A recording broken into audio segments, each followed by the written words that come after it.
So no one has a topic that they want to talk. Okay, so I want to talk about this. All right, so y'all welcome into the Joe like it's. Oh, okay. Wait a minute. Are men that need reassurance considered insecure? Okay, MD, I'm gonna let you ride me on the show then, bro. Since you jumped out there, sir. I'm gonna let you ask the question, and I'm gonna let you ride with me. You're gonna be my co-host today. I just sent you an invite. Let's go. Anybody that's want to co-host with me today, come on in.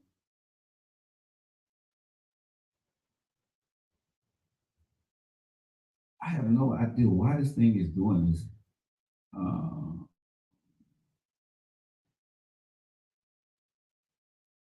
okay, it's the invite. MD may not be coming. Come on. Okay, there you go.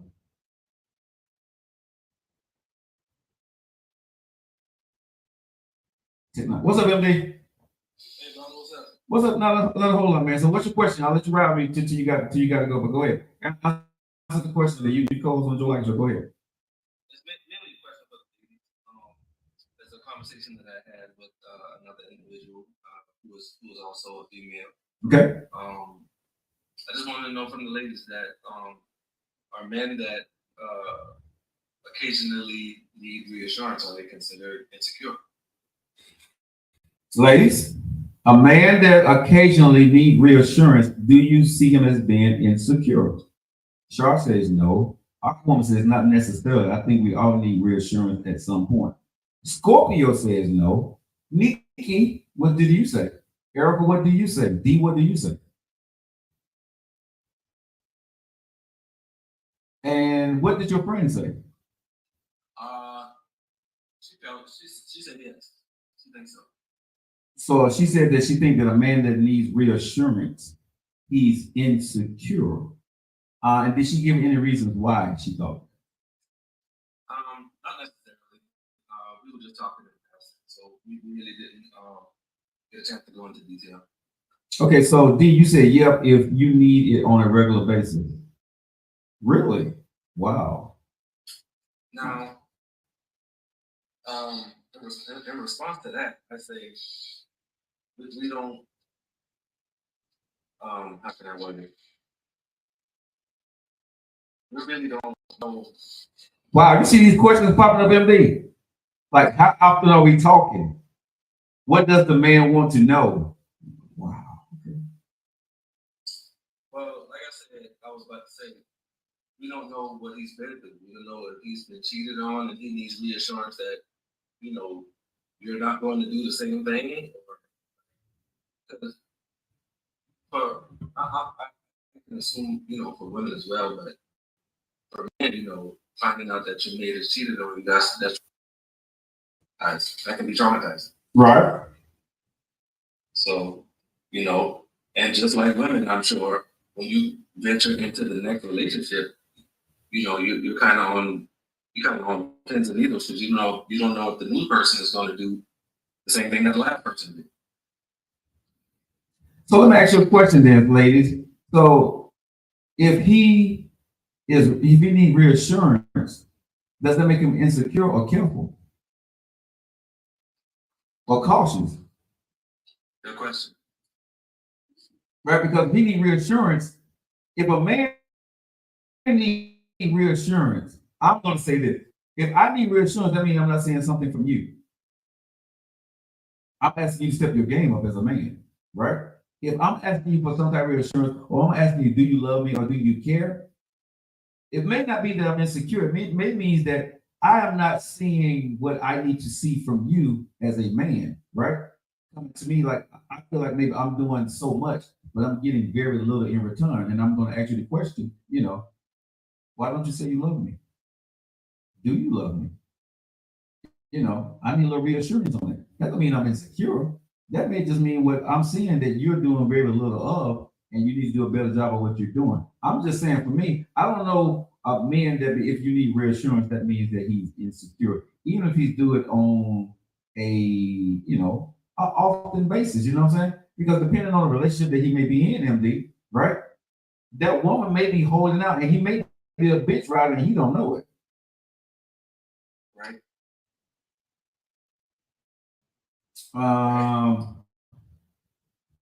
Nothing wrong with reassurance, but you need it all in time. You're a problem. Okay, let me say this to this ladies. Okay, MD, let's go here, man. Okay, so y'all have this image of what you want your man to be in a relationship, right? But how dare the man have an image of what he wants you to be in a relationship? I'm just being honest because, okay, you say you want a man to be in touch with his feelings. You say you want a man to tell you what he's feeling, but then when he tells you what he's feeling and he gets into his feelings, it has to be to a point. Or how much? Or is it too often? Come on now. Which one is it, ladies? Which one is it? People love to label folks without talking accountability for how they make someone feel. I don't agree with you. I'm totally going to agree with everyone else. We have to work on ourselves. You say that all the time. Yes. But what I'm saying is, MD, can we get away from titles? Yes. Can we get away from titles? Because I think because of social media, we have put a title to situations that we see in our personal relationship, ladies and gentlemen, right? And I think that if you love your man, if you love that woman or you work to love that person, he's going to be timid sometimes. She's going to be rough around the edges sometimes. You got to work that out. Because MD, let me ask you this question. Do they think mama and daddy or grandmama and granddad that was married for 20 and 30 years, right? Do they think they got through that easily? No. Grandmama was always happy with what granddad was doing, and granddad was always happy with what grandmama was doing. Grandmama did her part. She poured her 50. She took care of the house. While granddad went out and paid the bills. And it was not always pretty. Right. Grandmama ironed the clothes. Grandmama made beans out of paper. She made shoes out of cardboard. Grandmama did all of that, and the man that she was with didn't have enough money to take care of her and the kids that he was putting in her. But she stayed anyway. And she wasn't working. And she complained, but she stayed. You know what I'm saying? There was not enough money at the end of the month. There was not enough food at the end of the month. But grandmama stayed. She didn't leave her husband because he didn't have enough money or because he didn't come home last night. Grandmama didn't leave her husband. Right. So, again, can we do away with the titles? Because we always say we want to go back to the way it was and what women should do. I don't think most women want to be married and go through what a real marriage have to go through to do it, because that means you got to be uncomfortable. That means your ass got to be unhappy for a little while. That means you're not gonna get what you want. That means you're not gonna be able to go to eat that dinner that you got. How many of y'all gonna go 2 or 3 years or 5 years without getting stuff that you want from the man that you living with? Most of y'all will not. At some point in that first year, you're gonna say, I don't have to take this. Grandmama took it. Grandma took it. Granddaddy took it. Some of y'all mamas took it. Well, I ain't heard 30 years where people didn't suffer. And I mean, was uncomfortable, was really unhappy, really wanted a divorce, but did not get a divorce. D, that's not true. There were women back in those days that left because they left regardless. There's never a situation where, I'm going to say this, D. You said she didn't leave because she couldn't. I'm going to say this. She chose not to leave. Every woman could leave. They didn't like their options when they left, but they could leave. You could do anything in America in the 1970s. You could leave or stay. I don't know anything that will make you stay. You chose to stay for whatever your reasons were. You chose to stay. There may not been, no places for her to go, but there were women back during that time that left everything and started over with nothing. A lot of women didn't want to do that. Some women did. So you can leave. It ain't pretty the way you may have to leave your family. It ain't pretty when you may leave the kids. Some women did leave. Most women stayed. Yeah. So I'm not going to. So we can't say they couldn't leave. They chose not to leave because of what they would maybe have to go, what they would go into. Because in the 70s, coming out of the 60s, it was not a lot for a woman to look forward to, get jobs and all that. I get it, but don't say she couldn't leave. She chose to stay because it was better to be with whatever that was than where she could, when if she left, what she was going to have to do. Okay, Lady J says no. Okay. I have a problem with men being called sassy. We need to talk about that. Okay, we can talk about that. A lot of women stay because they love their husbands and kept their families together. Okay. Let me say this to that. I despise that word. You my co-host. Go ahead. I'll take the show. Go ahead. I think it's insane to me that because a man has feelings and emotions that he's considered sexy. That's insane. Why is that? Because it's like, now I'm not gonna generalize women and say all, but this I think it's the social media era. Go ahead. Why the social media era is ruining the dynamic of relationship. Why is that? And it's also tainting how men are viewed. So why do you say that, D? Because it's like I don't know what it is. It's like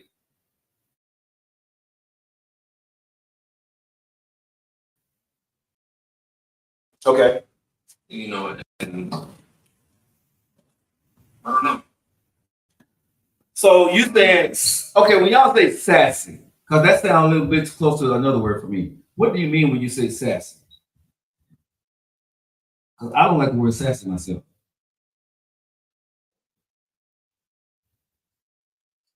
So when you saying sassy, means what? What does sassy mean to you, D, when they say that?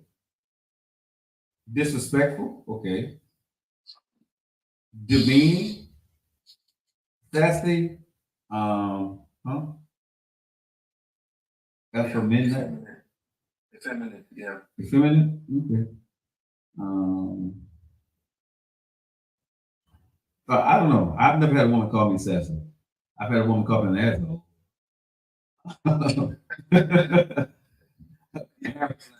It's like we're soft because we have feelings, but then on the opposite coin, on the other end of that coin, you have the women that you have women calling other women a pick-me because you find those rare women that'll sit down and listen to a man's telling women that you need to listen to your man. You need to what's the word? What's the word I'm looking for? You need to nurture telling a woman telling other women you need to nurture your man. They call them a pick-me. She's a pick-me because she's telling women how to be a woman. That's insane. I've never been called a pick-me more times than I've been called a pick-me more times. See. Hey, to me, you find a woman that knows how to be a woman telling other women you need to step your game up, but she's called a pick-me. That's insane.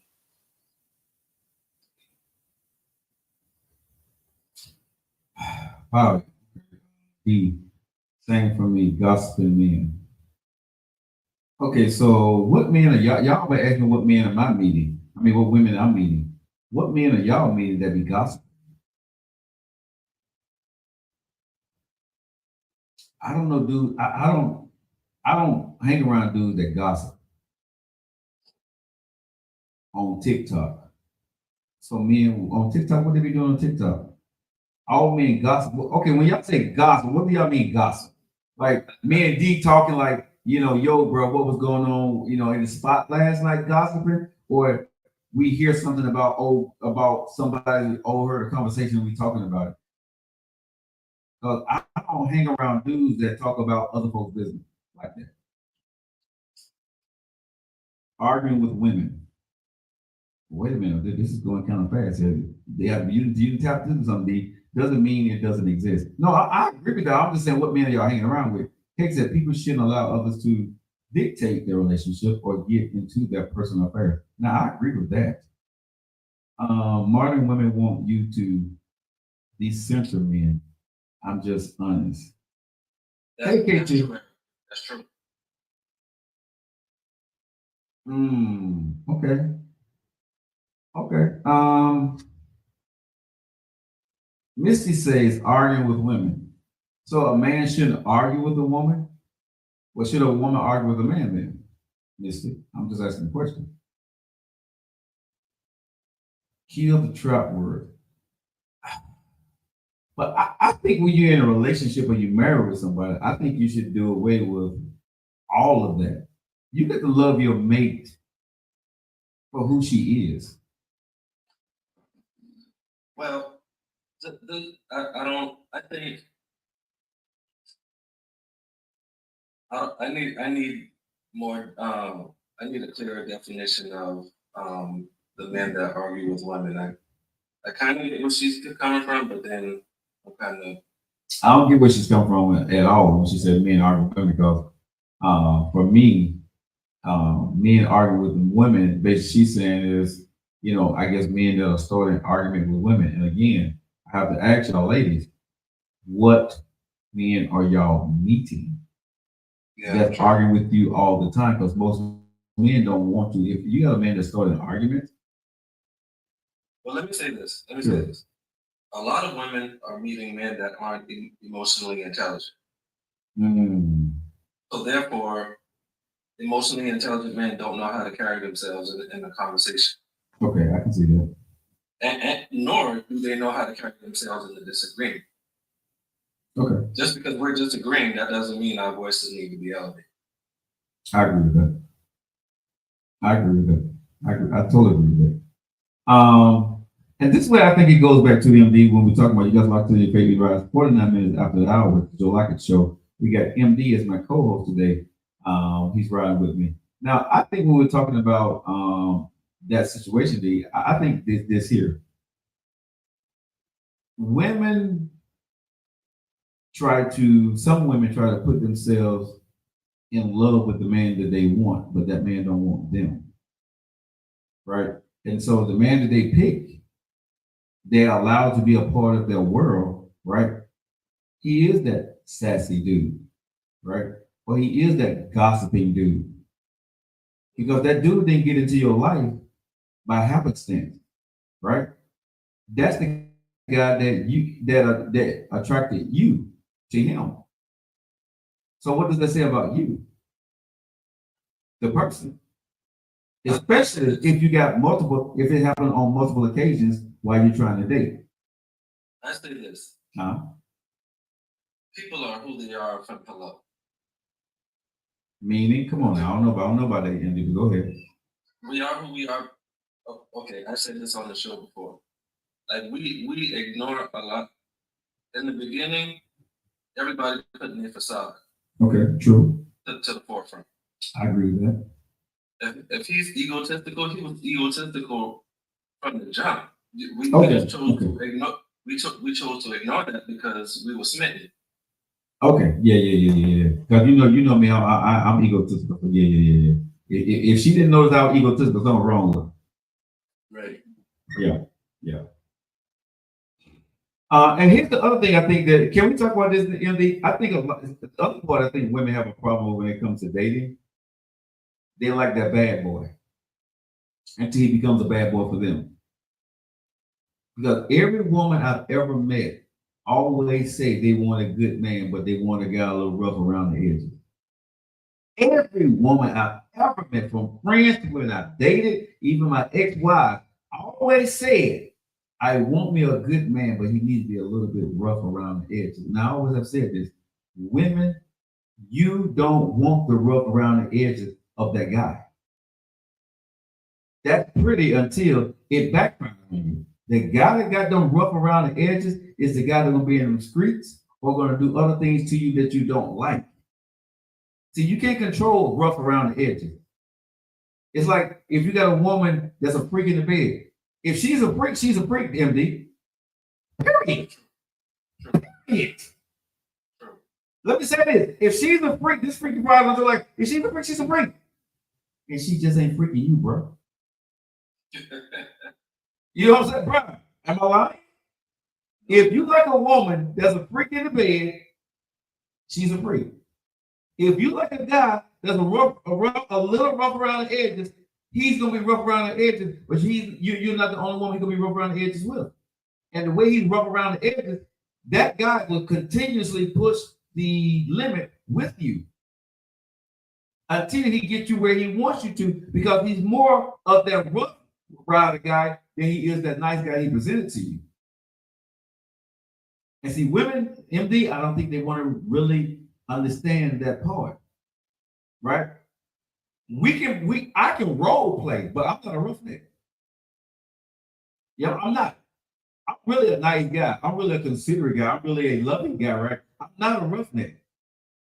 But you got some guys that portray to be mean, right? But it's truly that roughneck. And that roughneck you saw come out of him, whenever it came out of him, it turns you on. And he saw that. And once he gets you where he wants you, you're gonna get more of the roughneck than you got the other guy. I think it's very difficult, MD, and you tell me this.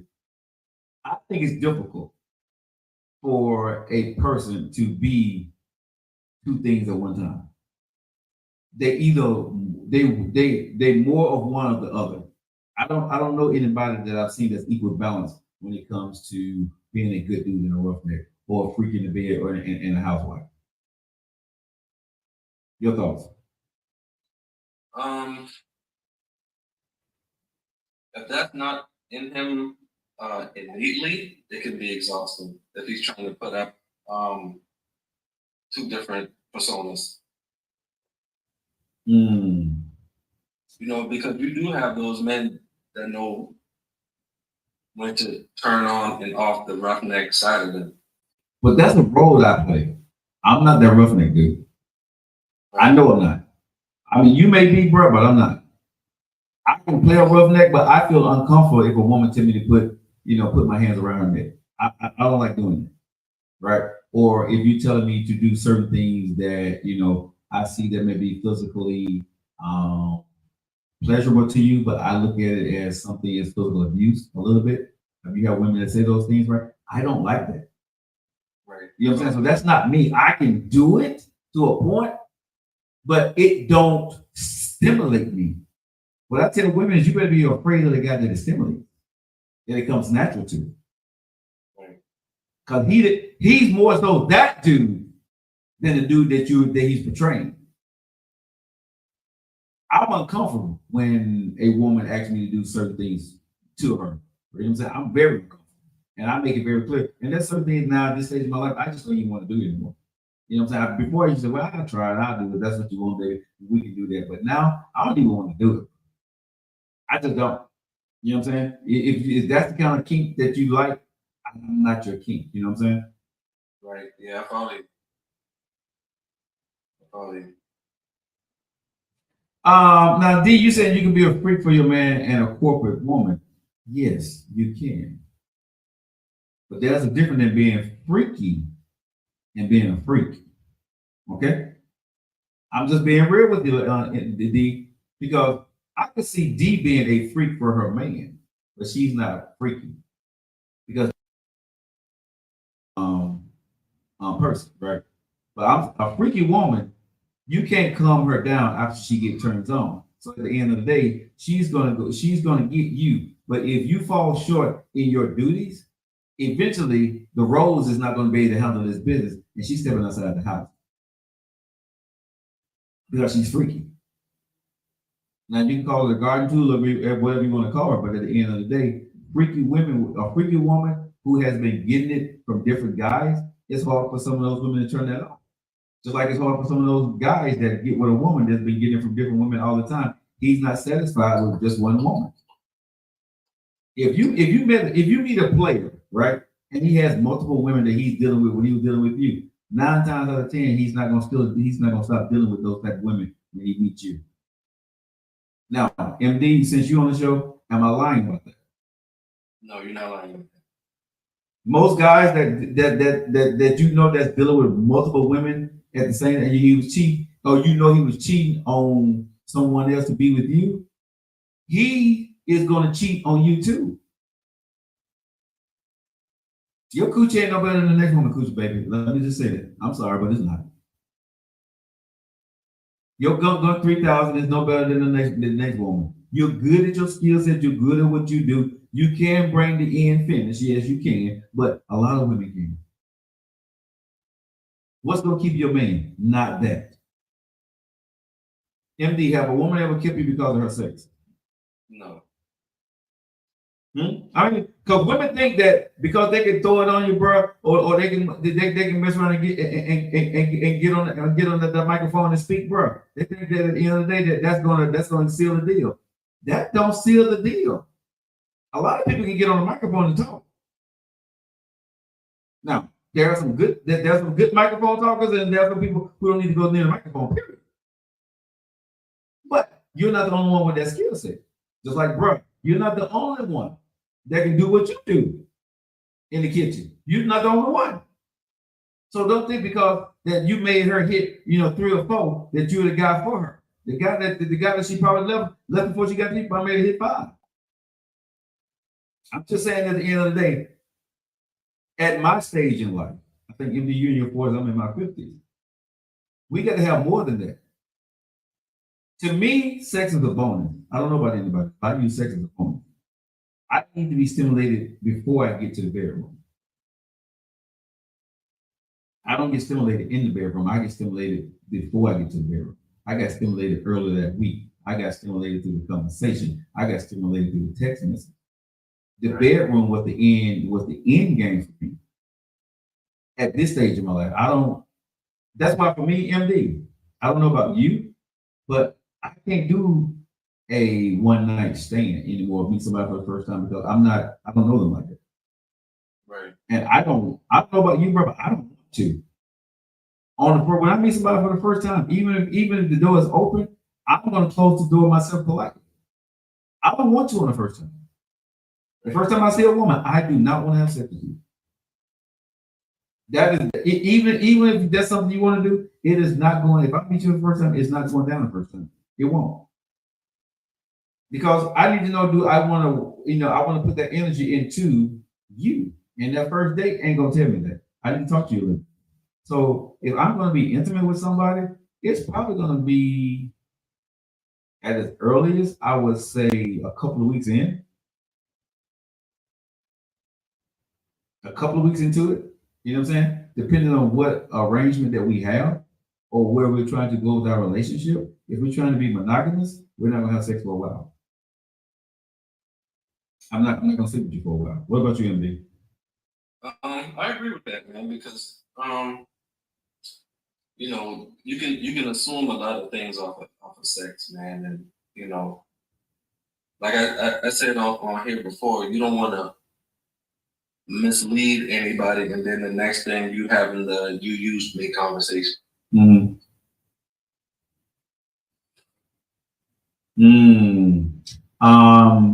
Erica says she's a deep conversation person. You got to get my mind first. I only want you to get my mind if I want to be in a relationship with you. Other than that, I just want to make sure that we're on the same page.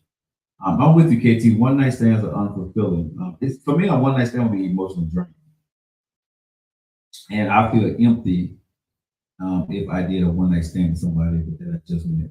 It would be very empty because I don't know that. So what am I doing? When I was 20, I didn't care. I guess it was a trophy MD, notch on the belt we used to call it, I guess.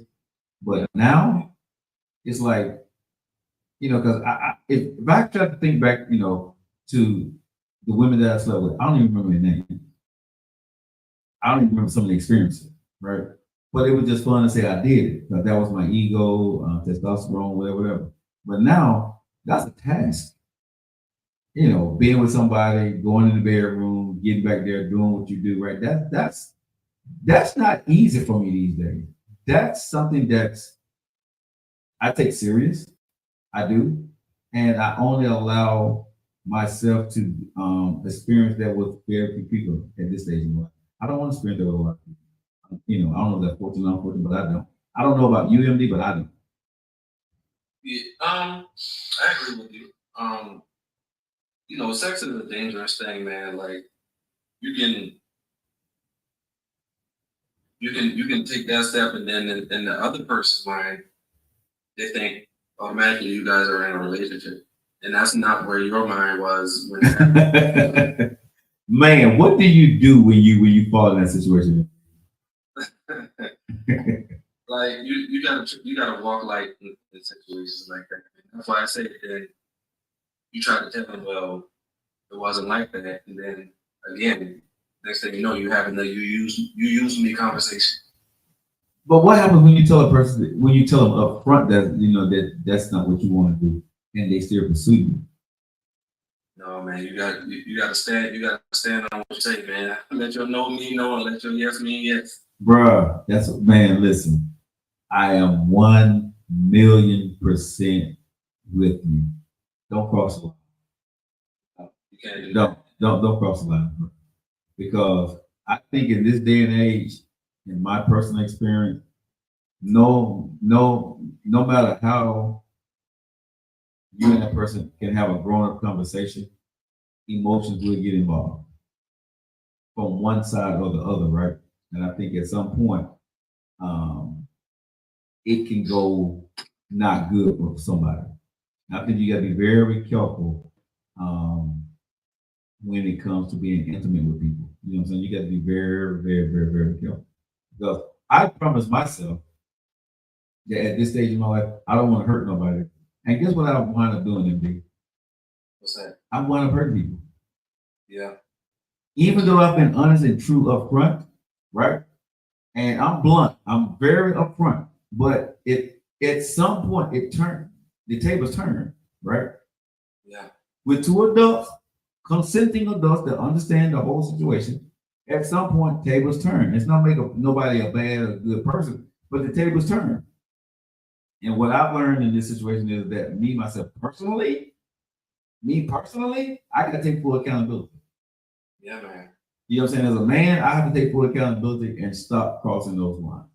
No matter what a man says to you, or no matter what a woman says to you, right? Don't cross that line unless you're ready to deal with the repercussions that could happen. That's right. That's what I've learned that I'm going to do from now on, right? Because we say we can handle things, right? And I think we can to a point, but if emotions do get involved one way or the other, right? Somebody's gonna be left on the bench looking, feeling some kind of right. And I know I'm guilty of putting, somebody in that position or some people in that position in my life. I don't ever want to do that anymore. So you know what I'm gonna do, MD? I am seriously zipping up, bro, button up. I'm done for a while. I'm good. Yeah, man. I'm Should be good. riding. Should be driving to your house, listening to bust the windows out the car. Bro, listen, I'm good for right now, man. I'm listen for the next, at least for the rest of this year, bro. I'm good. I'm tapped. You know what I'm saying? I need to focus on what I'm doing because I truly want to live my life stress free, and I want to live it drama free. And I don't want to hurt anybody. I don't. You know what I'm saying? And sometimes you think you can maneuver those situations, but in my life, what I realized is that nobody is a bad person, but things happen, emotions happen, and you can't control those things. When those things happen, and if it's not reciprocated, it cannot be a really pleasant feeling situation for people. Erica said, "I can't handle it. I know who I am." Casey said, "I thought I could. I learned." And I'm gonna tell y'all honestly, it's usually the woman. Sometimes men get pumped to get in their feelings and be, but I think a lot of times, for me, I haven't got caught in my feelings. When I tell a woman where I am, this way I am. The women that I've dealt with, it then went to a point where sometimes it then turned into something, I guess, different than what they anticipated, I guess. It's good to be honest with people and let them know your non-negotiable. But Aquawoman, this is what I'm saying though. You can talk to people, right? Men and women can have an honest conversation. I'm gonna let you talk to it because I talk about this all the time. Go ahead and explain the situation when you can tell a person what it is, but then what winds up happening. Go ahead. Oh man. So like Joe was saying, like you can tell a female like using himself for instance. He said he doesn't want to be in a relationship, he doesn't want to be married, yada yada yada. But behind the scenes, she's already tapped into her emotion. So she's hearing Charlie Brown's teacher. She's not hearing nothing he said. All she hearing is womp womp womp womp womp womp womp. Mm-hmm. Yep. Once you tap into those emotions, it only goes left from there. It does. It does, man. Because what's in her mind is, oh, I can change his mind. Yep. Just what KT said. I'll be the one to change his mind, right? And I try to tell women this: y'all can't change a man's mind if he don't want to be changed. Oh, Just like a woman who says she don't want to be in a relationship and she don't want to be your sex friend, you can't change her mind. You're not gonna lick or stick, any way different than what she got. If she sees you, when a woman puts you in the friend zone, you're in the friend zone. If she puts you in the bonus friend zone, that's where you are. If that woman's on her game about who she is as a woman and what she wants from you, she's already focused on what the time that she's gonna spend with you and the time where she got to go do something else. She ain't looking at you like that. She would never put you into that other zone where you think you may be able to be, no matter how many times you roll eyes in the back of your head. There are people that are built that way. There are men that are built that way. There are women that are built that way. That no matter what you do in the bedroom, when they walk in their bedroom, it's over. They'll see you next time. Some women can be like that. Some men can be like that. You know what I'm saying? At the end of the day, and when you meet those people, respect that. Especially when you meet women like that, because men think they can flip a woman quickly. Hey Ben, how's it going? Woman, that's when a man has to separate from that woman. Women like that will eventually show signs. Yeah, yeah. I think at the end of the day, it's tough. Um, Emotions are very real, y'all. It is. And I used to think that if you speak frankly and you tell people the truth, that it's on them. But when you care about somebody, you like them, you don't want to hurt them. You know what I'm saying? You really don't want to hurt people, right? Because that's never been my objective to hurt women, especially if I got my divorce. Because I know what hurt feels like and what women have to go through, man. Have you ever been hurt before, MD? Yeah, absolutely. You had your heart broken? Yes, sir. Do you ever want to put yourself in a situation where you hurt another woman? No. You know what I'm saying? Because once a man feels that heartbreak, man, especially when if a woman tells you what she just went through, right? The last thing I want to do as a man is put her back through what she just went through. You know what I'm saying? So what I learned to do now, and I had to turn over a new leaf, bro. What I know what I'm going to do now, bro, is take my black ass, that's not just off the market, but off the shelf. You know what I'm saying? Just shut it down, focus on your kids, focus on your business, and leave all that stuff alone until you're ready to really, be in that arena. Because even if you dance, I think what I learned this last time, bro, and I didn't, and I wasn't, it wasn't trying to do it. I think I danced with the devil, right? And the devil said, ha, ha, ha, ha, here I am, bro. Right? And even though I thought that I did everything right, it wasn't right for the other person. You know what I'm saying? It wasn't right for the other person. And, and if they're listening, I'm sure they are, I've said this to them, 1,000 times, and I say it again, I'm totally sorry because I never wanted to hurt that person. You know what I'm saying? I didn't. That person there is a sweetheart. They are beautiful. They are awesome at the end of the day. But sometimes people catch you at the wrong time. That's true. And now, I'm not in the romantic stage of my life. I'm in the grind phase of being 53, going on 54. I'm in a grind panic stage, sort of, kind of. I don't have things where I need them to be, and I got to get that done. And that's more important to me than me being in any kind of relationship or anything at this point. And so when I saw that I did that, I made a conscious effort to myself, and I just said, something, bro, shut it down. Focus on work. Do what you got to go do, and don't even play around with anybody at this point. But I didn't think I was playing because I was upfront. I think at the end of the day, I see the hurt in people, and that's something I did not want to do. I did, and I screwed up. I can say I Yeah. screwed up. Have you ever done that before?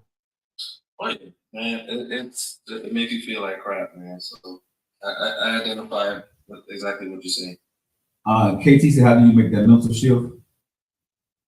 For me, I made the mental shift. It wasn't about the situation. It was about what I knew I had to do when the epiphany came to me of how I was going to build my business. And the download actually came to me after 4 years.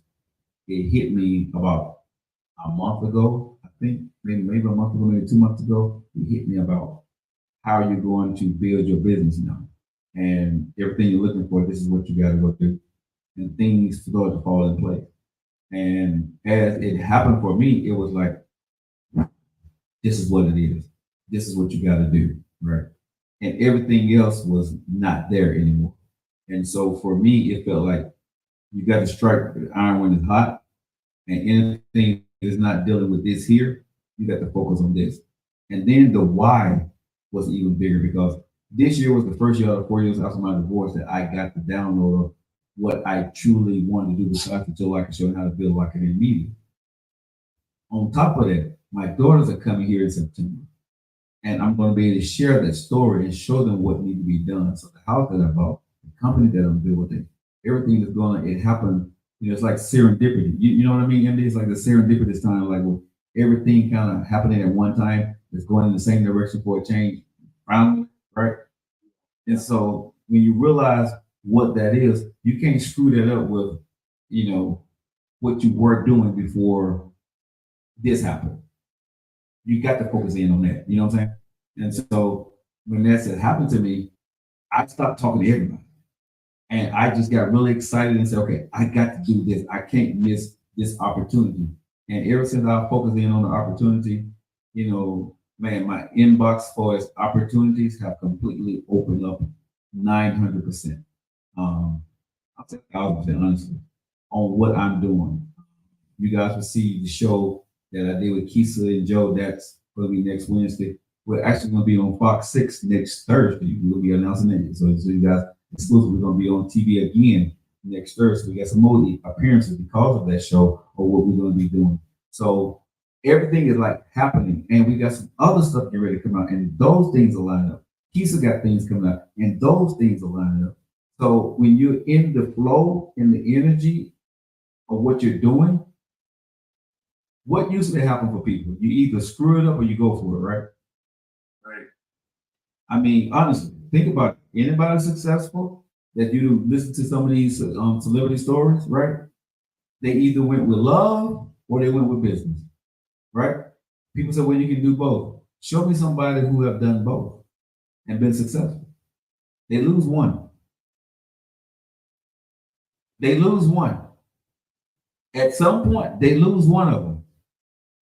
And any story that you guys can think of, from Bezos to Bill Gates to Michael Jackson to Nelly to P. Diddy to Denzel Washington, they lose one. Or in the background, you got a that's taking the hits while you go out there and do what you do. One of the two. That's the way it works out. When you and I use you MD a lot because you be on my show, right? When you became a chief, I bet you can't say enough about the woman that y'all wound up getting divorced, but you can't say enough about what she did for you while y'all was married. Oh yeah, there were many sacrifices made. Many. You know what I'm saying? But it broke y'all. You see what I'm saying? That sacrifice that women make or men make, it breaks you. And everybody's not able to sustain the aftermath that comes behind it. That's why I tell people, when you're going through something, you either gonna take somebody with you or you're gonna trash them along the way. It take a special kind of individual to understand that their mate has to go live in another country for six months to a year. Yes. Yes. Yes. It takes a special man to not cheat on his wife while he's out of country. It takes a special woman to not cheat on her husband while he's out of country. That's true. It takes a special man and a woman to be able to reconnect when he does come back into the country, knowing that he's going to leave again soon. Mm-hmm. You know what I'm saying? That marriage is in tatters, bro. Because a lot of times when you're going through that stuff, you haven't been in marriage that long to understand how to deal with that. 6-month deployment, 9-month deployment, 3-month deployment, right? If your wife left on base or your wife left in civilian life, right? You're gone. You're out in deployment in the Philippines, Thailand, Korea, Africa, Australia, right? Where there are other women. Yeah. There are dudes that I know, and I'm saying it's very few, that will be on the phone every night with their wife. Other dudes were not. Very few dudes when I was in the military that was on the phone every night talking to their kid, talking to their wife, and going to sleep afterwards. But there were some that you know what I'm saying, MD. They went back to their room after work that day, called their wife, FaceTime them, right? Said goodnight to their kids, and some men, depending on where they were, would sleep on the phone with their wife until they went to sleep. Wow. But you and me, you know this, MD. Like I said, I never mentioned before, bro, but we ran in the same circle. Ain't too many men were doing that, big dog. No. They walk around looking for opportunity. And at the end of the day, when his wife got the phone, she was at the club. The NCO club or the Chiefs club, right? Yeah. And other Chiefs are there banging your wife while you was off in deployment. And everybody on base knew. I was telling you the truth, man. At the end of the day, that's the way that game goes. So your marriage, when you going through those tough times, man, I'm telling people, man, the woman that goes through the tough times with you, unfortunately, it's not going to be the woman that's going to celebrate the good times with you. In some cases, I'm not going to say in most cases. I'm not going to say in all cases. I'm going to say in some cases, because what she went through and what y'all went through, it broke her, it broke you, and she is where she is. You are where you are, and she was there for a season and a reason, but she was not there to be your life partner. That's the very tough reality. Most women that got men started, or most men that got women started, they don't end up with them people. That's true. You can have kids with them. You can be there with them for 15 years, 10 years, but the turmoil of what it took, the grind that it took to get there, the payment that they expect at the end is not what they got. And do I dare say, MD, when you become a chief or you become at the next level, you're a totally different person than you were when you was going through the grind? Yeah, you have to. You're not the same person your wife married. She don't see you the same. And I can attest to this. When you achieve a certain level of success, y'all help me understand this or explain this. It's gonna sound really effed up what I'm about to say, right? When you achieve success at a certain level, and you went through some tough times with your mate. I don't know what it's called, so help me know what it's called. But you see your mate differently. Either they are weak, they need to step their game up, they're not up to the level where you are, you're trying to push them to get to the level that you are. You love them, but you don't love them as much. What is that in me? I would say it's you start to despise them for some reason. You don't. They don't take into consideration. Well, this person just took the time to hold me down for 10, 15 years. Mm-hmm. They didn't have time to build up their own life, but they've been holding me down. So you know what I mean. So I can get to the finish line. Mm-hmm. But why don't we see that though? Because we know what they did. We know they bore our kids. We know they held it down. But for some reason, bro, when we get to that next level, we got every excuse to sound legitimate as hell of why we got to be the way we got to be. And you don't understand what it takes for me to do my job, to be what I need to be. And for somehow we belittle or ignore what she did to help you get there.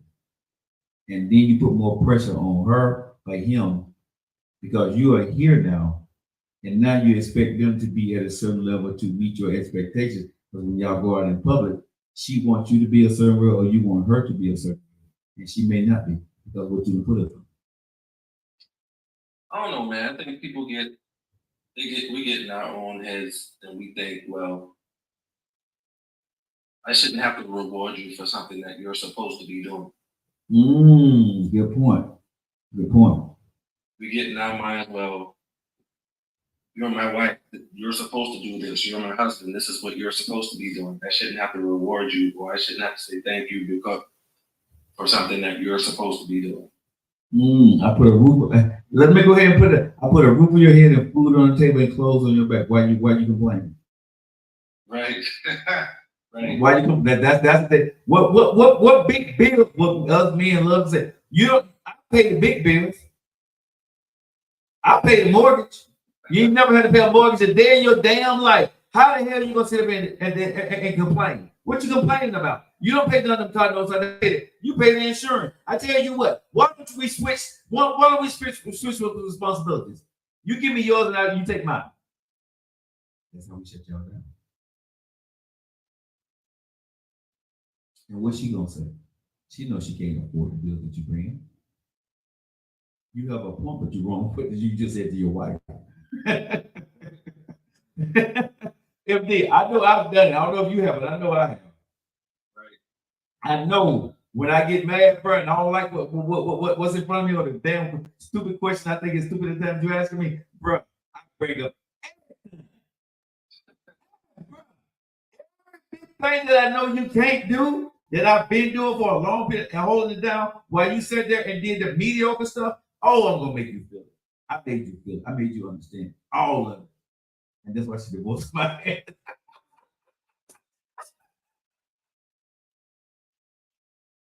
Hey, that's why she divorced me, because of that bull crap that I did. Because you can only do that for so long, man.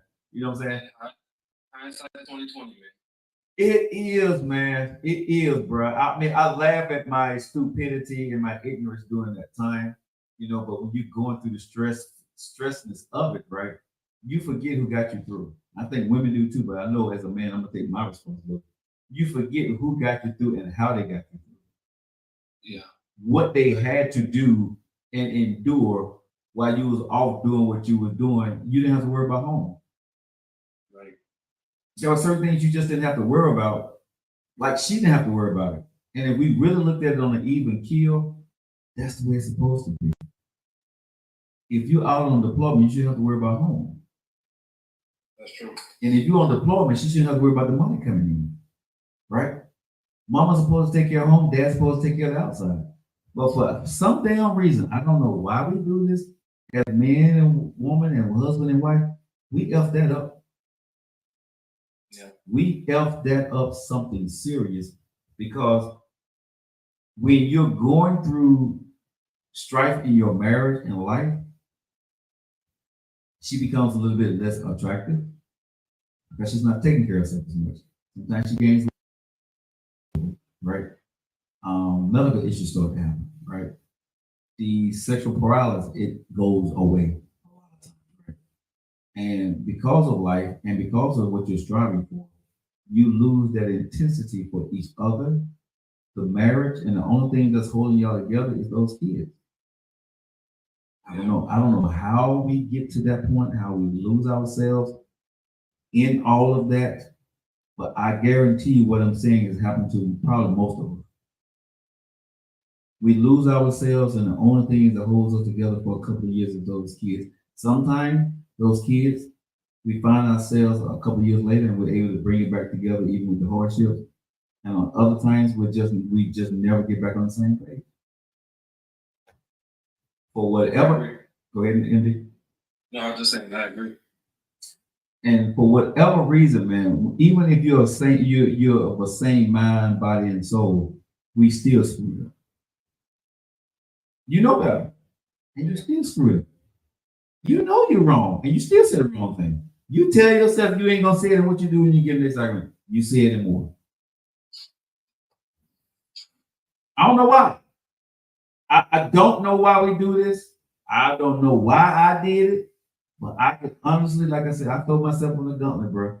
I did it over and over and over again, and I knew I was wrong. What the hell is wrong with us, man? I don't know, man. You know, we just, I don't know. We have the propensity to be great, but we choose to act in our lower octave for whatever reason we do that in, right? Thank you to me for sharing the video, the live video. I admire the people who can find love in the strife of purpose in their marriage. Yeah. Because I think that's what a sweet spot is. When she didn't gain a little weight, you got 2 or 3 kids. He didn't gain a little weight. He's a little bald and got gray. Right? She don't shave the hair off her legs all the time like she used to. But guess what, MD? You still love the hell out of her. Right? You still love the hell out of her no matter what that looks like. She take the weave off, she take the wig off, and you still love her. Right? His hairline receded and you still love him. I don't know if that kind of love exists a lot anymore. It doesn't. It doesn't. That's why, you know, that, I keep saying this because we look at the other person as expendable. Yeah. Ooh. That's why, that's another reason why love don't, all relationships don't last. Because we see the other person as easily replaceable. Did you see what KT said, MD? The social media killed the relationship. Yes, I believe so because we we tend to adopt whatever social media says, or what we adopt whatever social media does. I'm still gonna bring KT in here too. Go ahead. You don't hear the word sassy in everyday life. You hear it on social media. Now you have more and more women using the word. Hey KT, welcome to the show. How you doing, baby? Hey, how's it going? Before I call you baby again, is there a man in your house right now? No. Chilling on Friday night. Okay. It's all back. Okay, cool. Okay, well, MD, hey, MD, we got KT and the Epsom salt crap. How you doing, baby?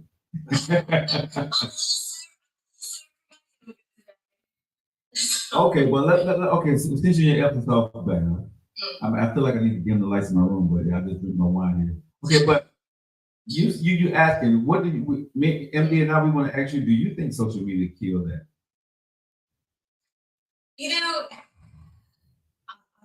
I'm a lady of a certain generation where I probably spend now a little less than half my life without social media, and probably half with. And you know, I feel like before social media, we really relied on those in-person connections. Mhm. And, social media can be a great thing. It keeps me connected to family in different countries. It keeps me connected to friends in different countries who I don't necessarily talk to every day. Um, but I feel like social media today makes people too accessible in a way that we shouldn't be accessible. Yeah. And I have my own issues with things. I am not the most gifted person with social media. We know that. Um, Yeah, I know that. I found that out the other day. the other day too. Sometimes you gotta be careful when you think you're sending something private and you're not. Stuff like that, those kinds of things, right? Where I have had a lot of people end up like in my deep. Not a lot of people. That sounds. I've had people I don't know end up in my direct message, right, in my DMs, Mhm. and I'm like, I don't know you. And before social media, that wouldn't have happened. It would have had to be, hey, I saw you with your friend. Who is that? I'd like to meet them or I'd like to get to know them. Let's do something social and get together. Mhm. And I feel like it's this crash and burn. It's sort of it's too quick, it's too easy. And then I hear the whole like it's almost like there's an underground world with social media. The snap world and I don't know. I feel like it makes us too available. Mhm. Okay, hold tight, Katie. I just invited Erica Bunker onto the show. She said she was fully formed before social media. I want to ask her, what does that mean? You there? Erica Bunker, I see you appeared here. Are you there? I think she muted her. Hello, Erica. I get the water in the background. Can you hear the water? Oh, sorry. No, you're fine. Hey, Erica.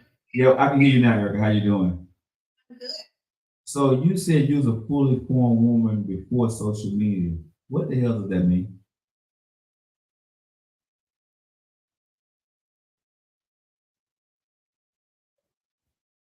Did I ask the wrong question? No, something happened. Hey, Ew, I can hear you now. Go ahead. I didn't know who I was before social media existed. I wasn't influenced by it. Like as far as like I knew what a relationship was supposed to look like. I knew what I wanted in my relationship before social media. This is before no offense, I'm not talking about you, but this is before everybody went out and bought podcasting microphones and jumped online and became relationship specialists. Like women are just they're so.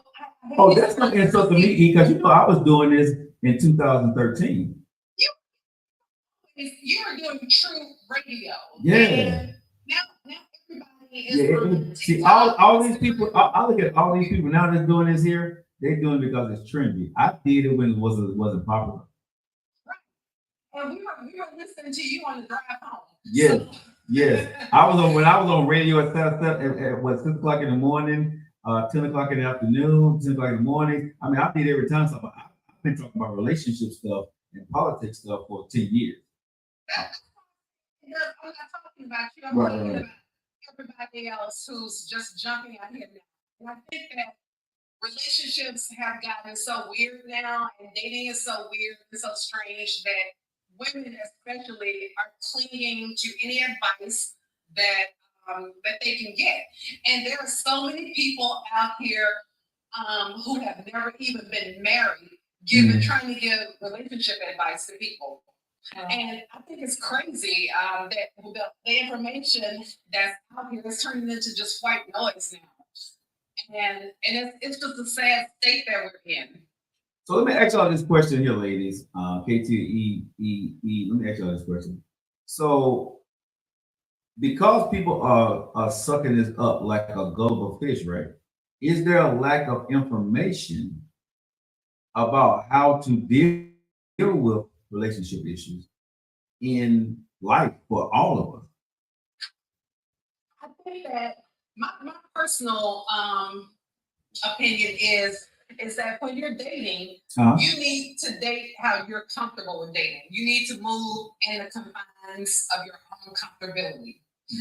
And no matter if Joe says, hey, you're 50 years old, you need to date 1 to 2 years before this, that, and the other. If that doesn't work for you, then you need to do what works for you. That's what I'm saying, and that's how he moves. I mean, like, you don't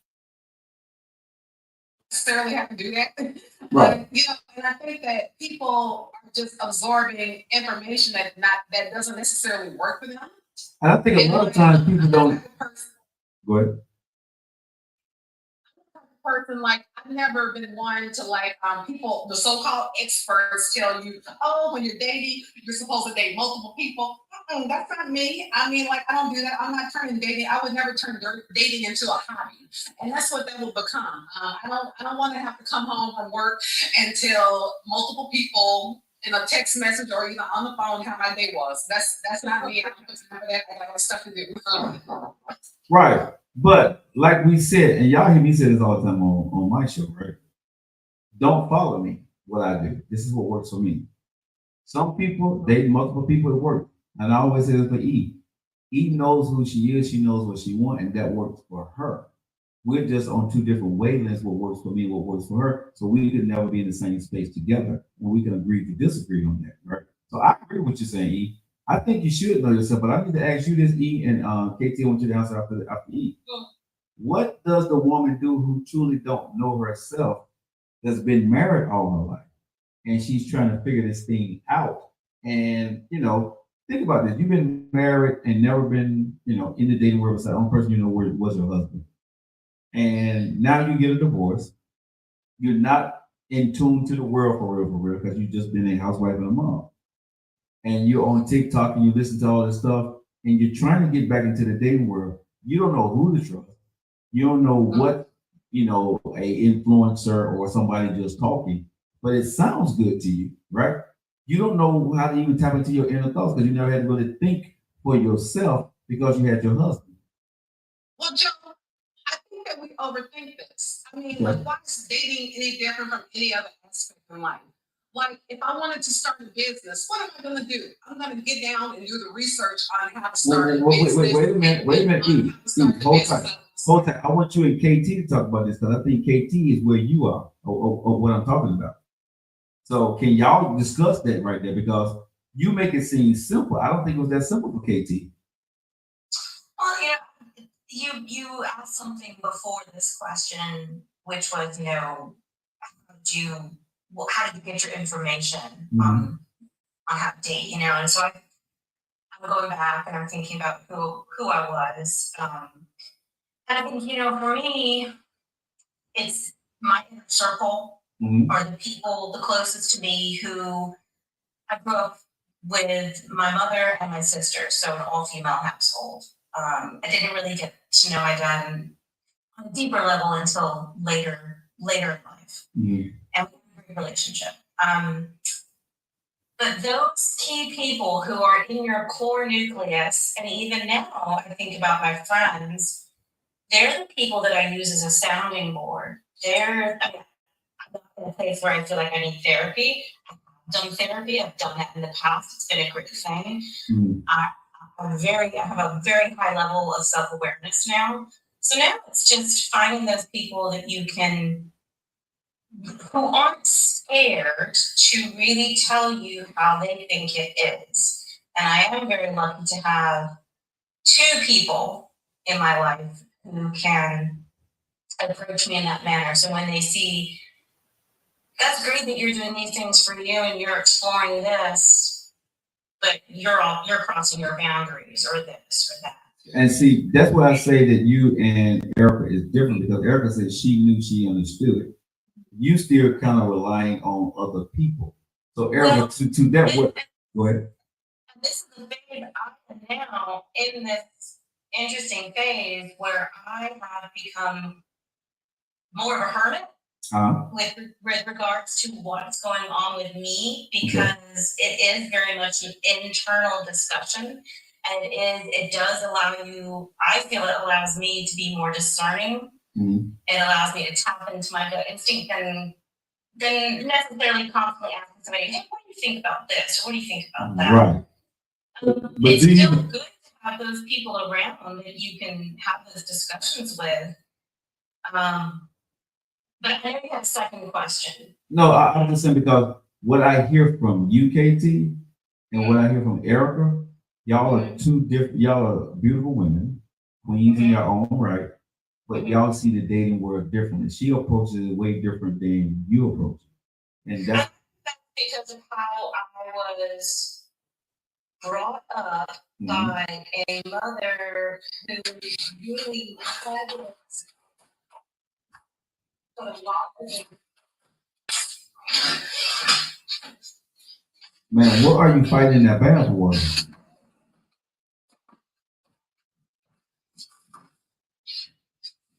AMD, what's he fighting in that bath water?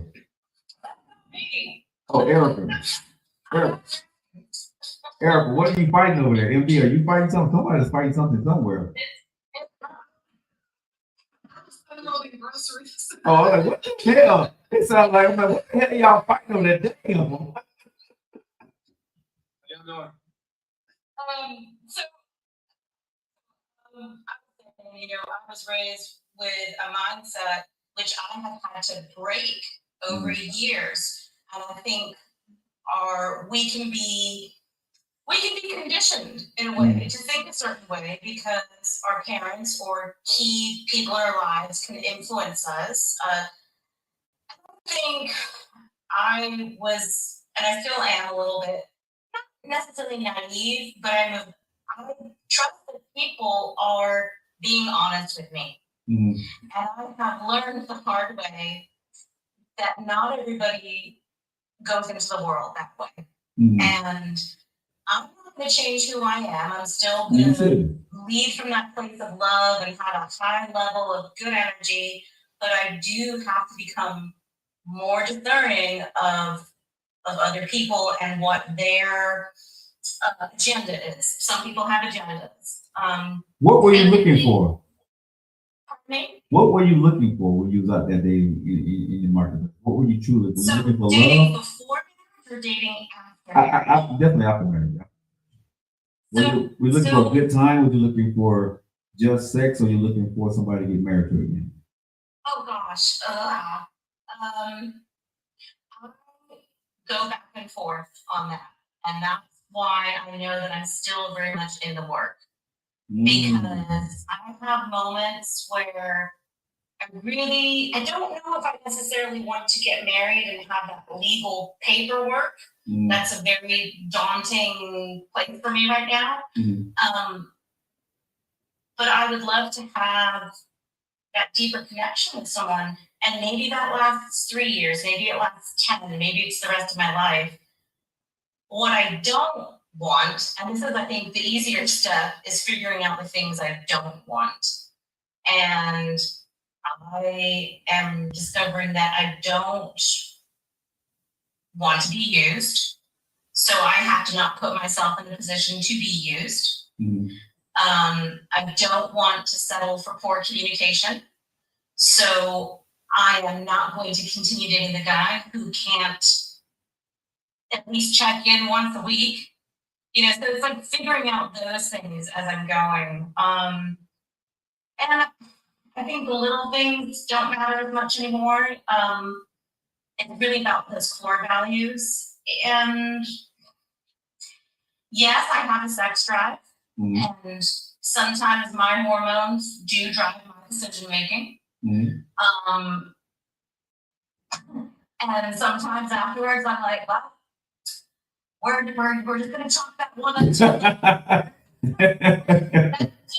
Right. Opportunity. Okay, I like that. I'm gonna feel shame about it. Exactly. You know, Right. I'm not going to Exactly. feel guilty about it because I think sometimes society does put that pressure on women that they can't be sexual in some ways. You know, you get labeled certain things. So, Right. so right now, where I'm at, Mm. I'm doing me, and sometimes that's dating, and sometimes it's not, and it's okay for me to change my mind. There you go. I will not. What I won't do is if somebody wants to have a serious relationship with me, and I don't know, that I'm not going to do that. So that's not fair to them. Mhm. You But, know, you need to make sure you get one of my hoodies or t-shirts. My life, my choice, my time.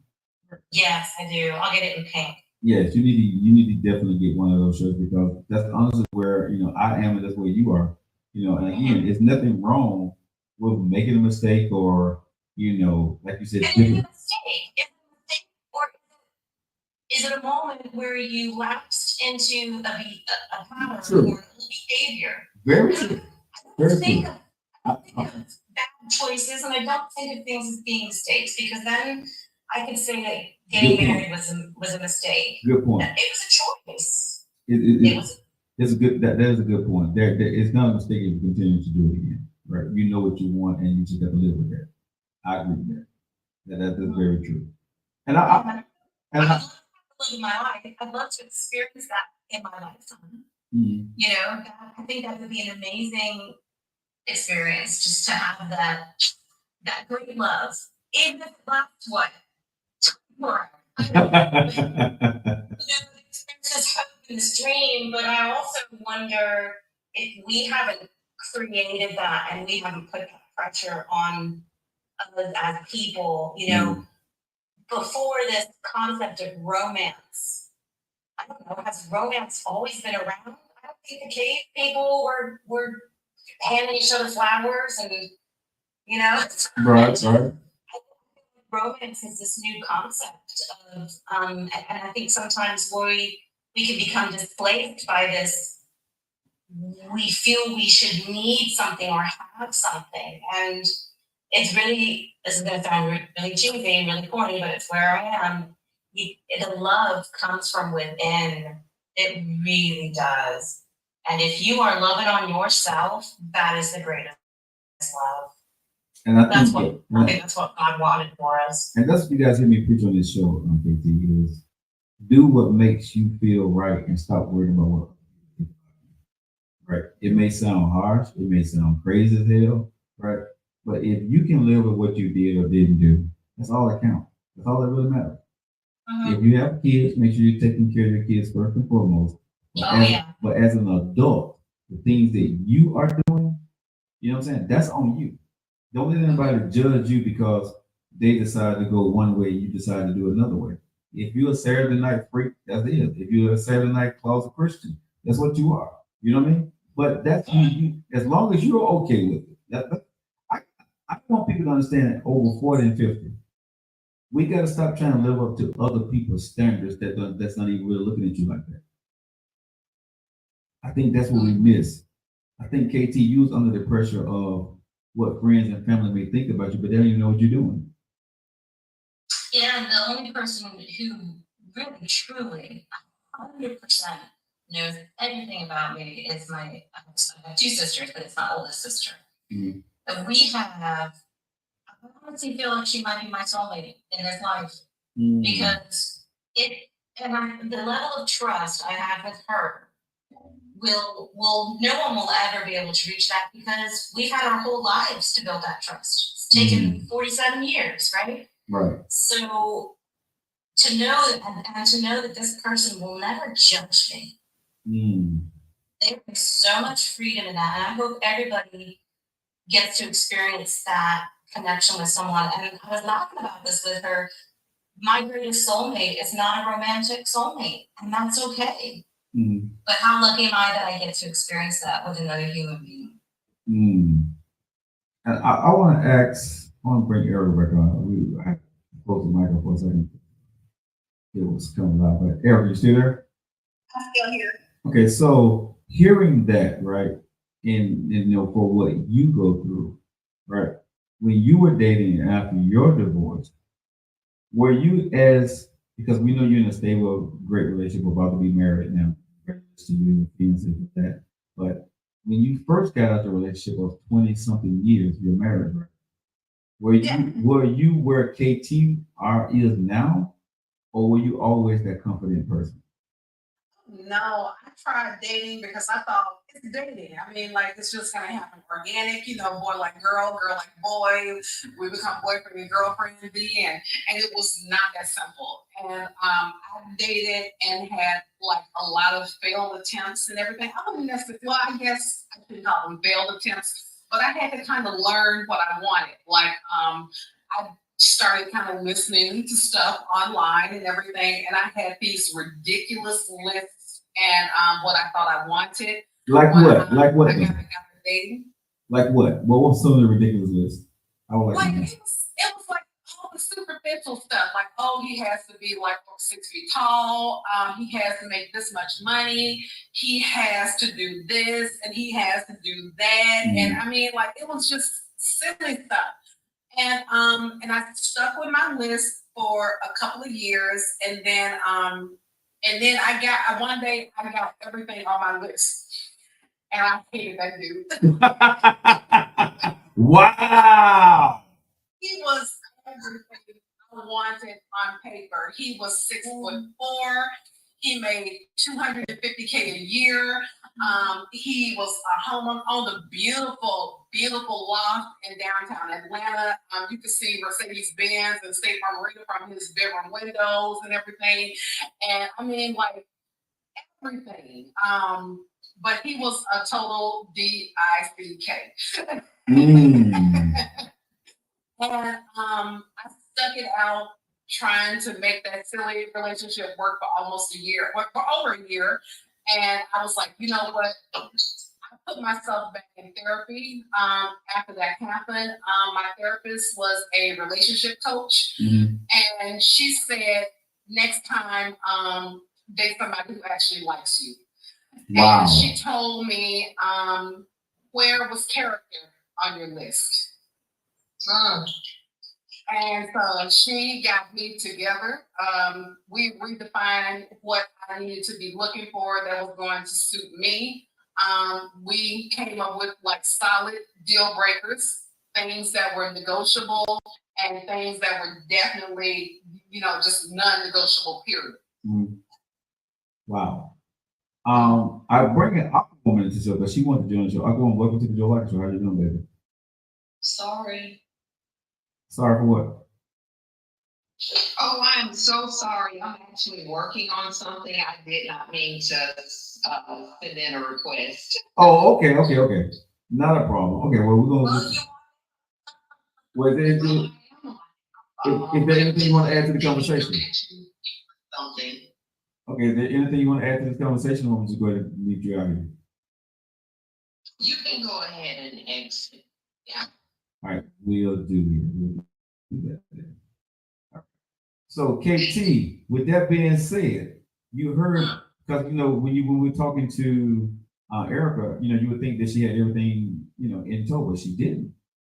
I know, and I love hearing Erica talk. I do. She's so direct, and it's just like okay. But it's very reassuring to hear that she went through her phase, and I think what struck me is when she said her dating coach said, "Where's character?" Ooh, that's a big one. And I think it's interesting, I used to have a list. What was your list? And you've got to read. Okay. I'm beginning to realize there are a number of men who don't necessarily enjoy reading. And as my life became busier and I actually had less time for reading, I was like, okay. I don't think I have a list anymore. I mean, I think when I meet somebody, I might discover if there are some deal breakers. Okay. What's your deal breakers? Oh, you don't know yet. For me, it's less material things or like little things like toothpaste stuff, bathroom stuff, whatever. You can work through those things. For me, it's sort of a higher. How do I say this? If you cannot sit down and have an effective conversation about something that is either bothering you if you cannot communicate effectively, if you do, and emotional intelligence is very important to me. To giggle and have a laugh, and I typically have one foot in the gutter when it comes to my sense of humor. We can do those things, Right. and that's fine. But at some point in time, I want a higher vibration connection. Mm. And if you don't want to sit and have those, let's talk about our spiritual well-being. Mm. Let's talk about what you think is in outer space. Let's have some theoretical conversation about life. If you can't meet me there, that's not going to be fulfilling for me. I married somebody that I did not fully understand what it meant. That's the type of character I was marrying. When my father said to me, "Hey, I just want you to be aware, you're marrying a jock." And I was like, "Yeah, it's great. I love sports, blah, blah, blah. It's da, da, da." It wasn't until my dad passed away that I realized my dad was actually the person fulfilling certain things He was so in important. that male-female connection, Mm. where he was the person that I would have those conversations with, where we would discuss matters of the heart. We would talk about interesting things we had read or documentaries we had watched. Mm. And all of a sudden, all those things were stripped away. And my relationship kind of smacked me in the face. And I was like, oh, good God, how am I going to wake up in 17 years and be okay with this? Mm. So I go back to that as I'm putting my toes back in the water, dating a little bit, pulling out, dating a little bit, pulling out. I get to find somebody that can meet those places in my life. And so that's what I think I got to hold out for. Okay. Well, that's good. So Erica probably did the same. I'd love to know what Erica's timeline was between sort of when she redefined what she was looking for. How did then things move for her? Erica? My timeline moved quite swiftly because I took a 3-month break in between that last relationship and the relationship that I'm in now. I was in therapy, weekly therapy, when I was on my break and everything. And my therapist was saying, I feel you're ready to kind of start putting yourself back out there. And since I was under the care of my therapist, when I started like dating again and meeting people, we would talk about the person I met, and she would tell me like, hey, these are the questions you need to answer up front. And I was like, oh, those questions sound crazy. She was like, try to run them off. She said, you will not run off the right man by all the hard questions. And I did. And my time moved pretty quickly. Like the one I eliminated the bad ones really quickly. The one that was meant to stay. Mm. But how did you go about meeting people? Yeah, I probably go out and meet people in the real world and everything, but I don't know, you have to be like in the right metropolitan city, I think, to meet people where there's a lot of events and everything. And I just don't live in that city. I'm in Athens, Georgia. I'm outside of Atlanta. So this is more of a college town where you kind of find either college students or more families. And it's not necessarily geared towards single life. And I don't necessarily know if I want to date in Metro Atlanta. So I couldn't utilize dating apps. I think dating apps are a resource, but like any other resource, you can meet good people or you can meet bad people, just like you can in real life. Mm-hmm. And you just have to know how to navigate that and how to use your discernment on who you're picking and everything. So yeah, I met him on the dating app and everything, and I did like my therapist told me. She was like, ask the real questions. And like when we met, I was honest, straight up. I was like, I don't do all this texting. I was like, I'm over 50. I was like, I'm not, just not ready to communicate. I was like, so, and he was like, well, I'm glad you say that because I had no interest in doing it either. So we exchanged numbers and we started having conversations and asking each other real questions and answering them. And the only thing you can do then, some people will answer questions perfectly, but this is where I say you have to spend time with people. You have to kind of get to know them. You have to see them in different settings and in different environments and everything. So true. Yeah, and not only did I want to see him on bad days, I wanted him to see me on bad days. Yeah. Because I think a lot of women overlook that part that, hey, you might not be that great either on your bad days. So I needed him to see me after I got off work. Because normally I had been dating long distance, and you can kind of keep people at arm's length when you're dating long distance. Like you can say like, oh, okay, well, I'm not gonna see him until like Friday. So I can come home, take a hot shower, pull myself together, put that representative on. And you know what I'm saying? Like, I needed somebody to see me, like when I came in from the office, I had a crappy day, I got into it with my boss and everything. I work in property management. I've had difficult residents cuss me up one side and down the other because a maintenance issue hadn't been taken care of, or because somebody was late on their rent and I decided I'm not taking a partial payment from them. I mean, like it could be anything that has happened that day. So, and you need to see that. Yeah, I think it's true what you said, and I don't know what it's like in Birmingham, Alabama, but I'm in a small college town too. I'm in little Charlottesville, Virginia, go Hoos, UVA.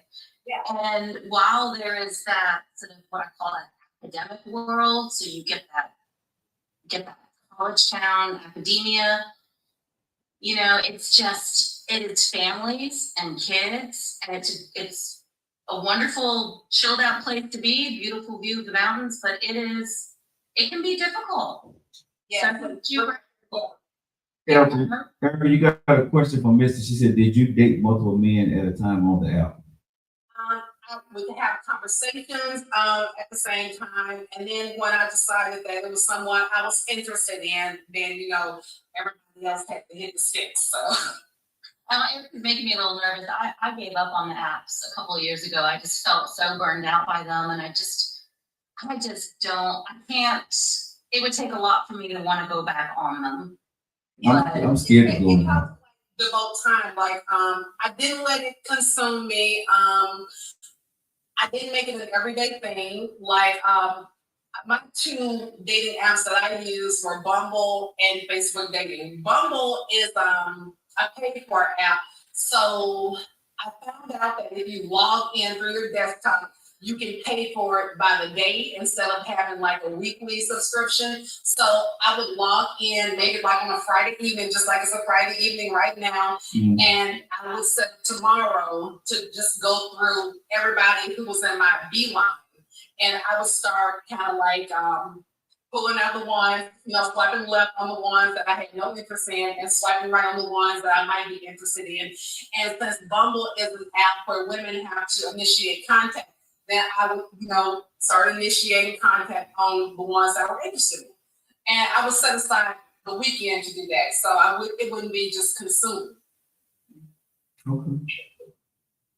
I sometimes wonder if maybe I shouldn't have a male set up my dating app profile instead of doing it from a female perspective, if that would make any type of difference.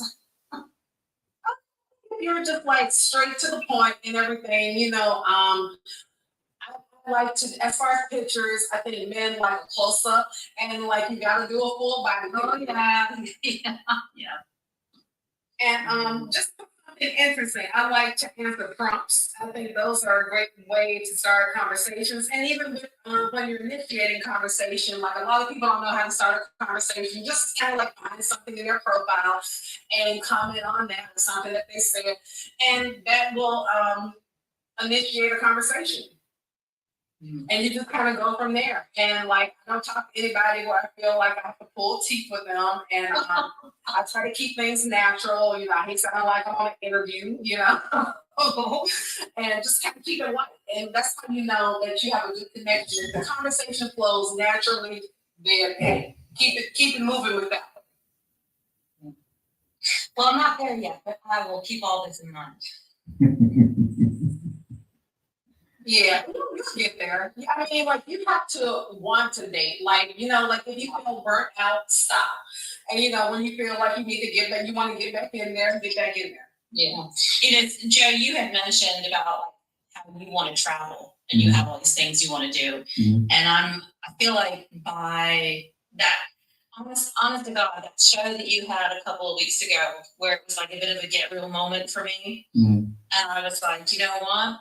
I don't need to be dating. And it was such a freeing moment to sort of say, it's okay, you don't have to do this. I think Yeah. sometimes people expect, oh, get back out there, do something. I am so excited. I just bought a ticket to go see my sister in Colombia in South America. Okay. And the one that I'm really close with. I haven't seen her in 14 years. And I'm like, you know what? This is the year of travel. This is what matters. This is what's important. Mm. And I can get on board with those priorities. You know, KT, I think, you know, hopefully through this show, you got some kind of good advice out of it, but you're finding yourself and knowing, and hopefully my goal with this show is to piss y'all off a lot of times, make you think. I'm just being honest, because there's not a lot of people who are going to be as transparent and honest as I am. I don't care what y'all think about me, so my goal is to help you think out the box and be who you are. You know, because that's why my motto is my life, my choice, my time, right? And I want you guys to understand it's your life, your choice, your time. Whatever, field you find yourself in, that's your journey. Erica found her groove. But see, if y'all watch Erica online, she'll sound like she had it all together day one, right? Yeah. We didn't know that story until she told y'all that story. So now that you know her story, you understand that you're in the right direction. You just got to figure out what your journey is now. And she said it took her a minute to figure out everything. She went to therapy. She messed it up. She came back. She messed it up. She got it. So what you're doing right now, like I told you the last time, baby girl, KT, it's your world. Figure it out. You know what I'm saying? Have fun while I'm doing it. Yeah, that's like man, listen. Enjoy what you do, why you're doing it. See, some people make you try to feel guilty. Well, if you do this, girl, you just wait. No. If that's the way you are, yes, don't do it. Don't go out and drink. Don't go out and have dinner with somebody. Heal completely. Some people can't heal completely by themselves. Some people need to be out with other people. Some people can do it one way. I don't think there's no perfect way for individuals to heal. I think, KT, you don't know what this looks like. This is new to you. You've never lived this portion of your life before. So there's no wrong or right in this portion of your life. I had to figure that out after 4 years, that what I'm doing now is not wrong or right for me. Now, for somebody watching my story, you can judge. But I'm living my story. And I can't tell you what tomorrow's going to bring for my story. I don't know if I'm going to fall in love. I don't know if I'm going to get married. I don't know if I'm going to be a millionaire. I don't know if one of my shows will get 1 million views tomorrow. But guess what? I'm going to wake up and try. And whatever happens within that day, and I decide to do, I'm going to be okay with what I did during that 24 hours. And I'm going to plan for a better day tomorrow. I had to be okay with that. And I had to stop listening to the outside noise of what other people thought I should be doing or trying to live my life according to someone else's agenda. And that is where I'm at right now, is filtering that noise out. And that's tough to do. It is, because I think also, I think I haven't always been the most independently thinking person because of how I grew up in my family, and being the youngest and having everything thought out for you, and the road is already mapped, and this is what you do, and you go to college and you get married, and you get the job. Now I'm having to undo all that like synaptic wiring. Wow. And you got everything, and then when you got married, you got the jock on top of it. You had your cake in 82. Yeah, but I knew it. I I've always had that instinct sitting low in there. And if I choose to engage with it, wow, my journey is a completely different journey. Like everything flows, you know? When I go against that feeling, ooh, do I pay the price? Can I ask you a question? Yes. So you said you had that feeling. Was it before you got married to your? Oh, yeah. Yeah. So can I ask you another question? Why didn't you follow that feeling that you had? Fear. Hmm. I think fear is one of the rawest emotions that drives our decision making, that can drive our decision making. It was fear of, well, I can't back out now because everybody has expectations on me. Right there, right there, right there, right there. That part right there. Everybody has expectations on me. Taps into, I have to let go of being a people pleaser. Because that part, what you said right there, is very important for our listeners to hear, right? Is that you said that you may be disappointing other people about your life. What about what I wanted? That part. Made very different decisions if I had grown up not worrying about what other people were feeling or thinking about me. Wow. And so my job now is to raise my boys Mhm. to be independent of what I want. It doesn't matter. I mean, certain things I would love for you to, you know, be polite and be respectful. Those are the things that are sort of the non-negotiables. But Gotcha. what I want for them to be independently thinking. Mm. And so I have to break those, I guess we can call it like, you know, your ancestral shaping, you know, how your mother was raised, and then that impacts how she raises her kids. I mean, it goes back and back. Yeah. You know, we think it's really it's a whole probably Kimberly, I think she says it in one word: insecurity. Right. Yes. Mm-hmm. You facing the And I was sort insecurity. of raised, well, you can't really do this without a man. And you know, it wasn't so much. It would be great to have a partner who you come in together and you do X, Y, and Z together. And that was not the mindset that I was raised with. So I'm learning to undo all that now. So there's a lot of different things I'm working on myself at the same time, and I kind of have to pivot periodically. And so, Kim said, or you feel you're not worthy. I used to feel I was not worthy. I'm not who I was in my 30s. I became a very different person in my marriage, and that was due to some other circumstances that were going on as well. But who I am now, gosh, if I could go back and tell my younger self, this is who you can be, don't take so long to get there. But here's the thing about you in your 40s, when you still can tell this woman now, right? Don't go forward being the person that you were. No, I can't. Okay. I mean, I can't go back to the way I used to think about things or do things. And I'm grateful for that. The journey is not always easy, and some of the hardest moments have been taking that step back and saying, you're the person who's standing in your own way, or actually it's your ego that is the problem. So, and let me tell you, when you're fighting when you're in that moment and you're fighting that ego, ooh, it does not want to lose. And that can be a big moment. And, you know, I went this past year, I went through that very interesting situationship. And I, you know, went through the feelings of feeling angry about it and feeling this about it. And I finally got to a place where I was like, you know what? We ended up having a very simple conversation, and it was like, you know, I'm going to own my part in this too. And I really do wish you joy and happiness and peace and love, and I hope you get it. You know, thankful for the experience. And I didn't necessarily use the words like "I forgive you," but there is power in those words for sure. Right. But it was a moment of, look, you messed up, and in my own way, I messed up.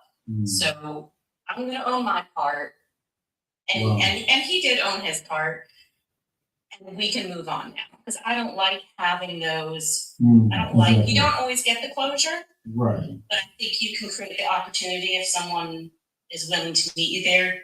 That's maturity. I think we have the closure. That's maturity. That's maturity. That's very big of you. Wow. Well, and it's not really, not to sound selfish, it wasn't really for him. It was for me. Yeah. Because if I am still, he is not responsible for my feelings. I'm responsible for my feelings. And I preach this all the time to my kids. And I thought I had this moment where I was like, you're holding him responsible for your feelings. Oh. Yes. So yeah, and I think that is growth, and I can feel proud of myself for getting through that. Congratulations on that, KT. And I'm going to continue to wish you nothing but more growth, and more understanding and patience in your journey. And first and foremost, be a good mom. Everything else follows. Yeah, no, these boys, whew, they keep me laughing and they keep me busy. And I cherish I cherish my alone time, but I can't wait for them to come back. Once they're gone after about 48 hours, I'm like, okay, I'm ready for them to come home. I've heard that so many times. I'm going to go ahead and let you finish your. Are you still in your salt bath, ma'am? I'm all done. Thank you so much. You're all done. All right. I hope you had a great salt bath. Thank you for sharing your experiences. Thanks for having me brother. We love you so much. Have a great weekend, KT. Love you all. I love you too. All right, guys. That is the Joe Likey Show for the week. We appreciate you guys. Thank you guys for locking in worldwide. Erica Bunker, thank you so much for hanging out with us. Aquawoman, thank you for joining me today, man. KT, thank you for joining me. Hey, y'all know how I feel about you, right? Jitem, Temo, Axtumas. Hey, what does all that mean? It means I love you. And also, have a great weekend. See you guys next week.